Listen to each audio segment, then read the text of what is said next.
Hey everybody, Ethan here from Eclipse Saber Design. This is, well, you might be asking yourself, what in the world is that hideous thing doing on your workbench? Well, that's a darned good question. So let me tell you, this is a repair job. Last week somebody contacted me, said they bought a saber from DX Sabers, who is a known, well, who's banned from most online forums and pages related to sabers because of false claims, bad service, poor products, things like that.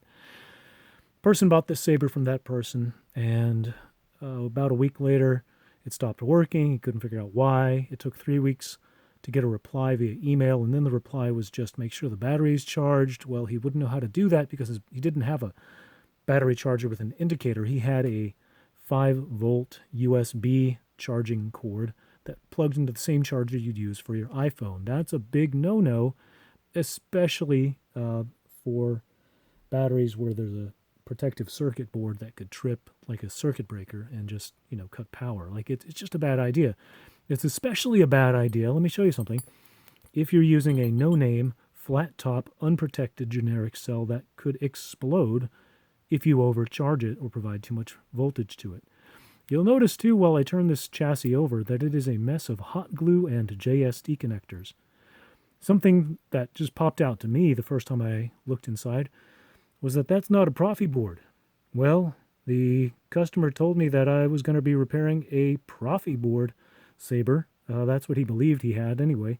He since clarified, said, okay, maybe there was miscommunication. However, the customer didn't even know what he was buying, right? And that's clearly not a Profi board. So I'll tell you what happened. I mean, immediately as soon as you open up, you see that the positive pin has come out of this micro JST connector. So you can't recharge the battery. Once he used up whatever electricity this battery, this generic, cheap, dangerous, explosive battery had, he couldn't recharge it. The recharge port is sort of hot glued into this pommel insert. And you'll notice that these wires are not really made to, well, in fact, none of these wires are made to carry the amount of current, approximately 9.13 amps that a 32-inch blade would require just for the neopixels. Add some current and amperage for the board and sounds, etc.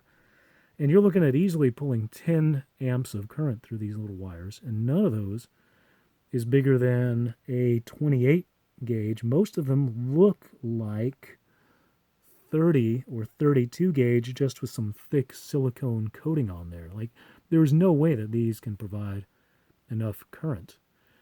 So even if the recharge port could provide power through the broken JST connector to the battery couldn't provide enough power safely to power the board and the NeoPixel blade that came with it. Oh, and check this out. So I don't know what the maximum voltage input is on this board. I can look it up.